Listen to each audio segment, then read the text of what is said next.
Live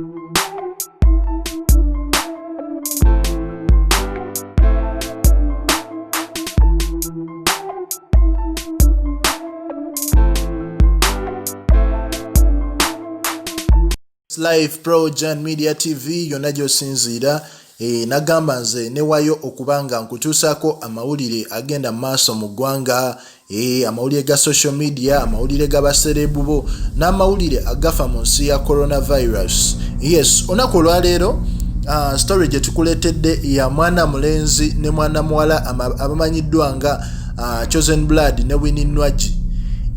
Fenna tumanyi nti abantu bano ebbanga eriyise ery'emabega babadde balina engeri gye babadde beetwalamu mu ngeri ey'okuba nti buli omu abadde alaga kye bayita affection oba omukwano eri munne oluvannyuma lw'omukozi okubanga yayatuukiriza ebyama ensi bye yali temanyi okulaga nti ababiri bano baali basisinkana era baalinga babeera bonna ne basalawo bakifuule official okulaga ensi nti si kibi okuba nti nze nga Chosen Blood mbeera ne Winnie Nwagi era n'okuba nga twedeetinga.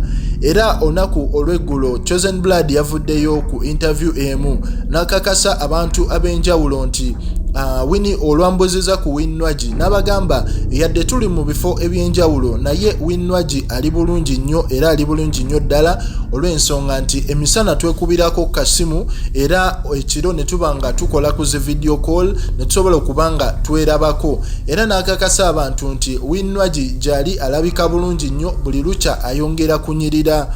Chosen Blood teyakomyoko yeeyongedde maaso n'akakasa abantu nti nga karantini eno ewedde ekintu ekimuli mu mutwe kwe kuba nti asobola okuba nga agenda wali ewaka waba Winnie Nwagi asobole okuba nga akyala afuuke omusajja omusajja owaddala mu maka nga si bya boyfriend and girlfriend. Yadde kiddiridde okuba nti emabegaka waliwo amawulire aga circulatinze ku social media agalaga nti Winnie Nwagi ayina omukungu omu gw'ateera okwisinkana n'alaba naye Chosen Blood ebyo byonna abisambaze n'agamba ekyo si kituufu. Omukyala Winnie Nwagi amanyi ekituufu era amanyi kyayagala era tasobola kukola nsobi ng'eyo ng'akimanyi waliwo future mu maaso gaabwe.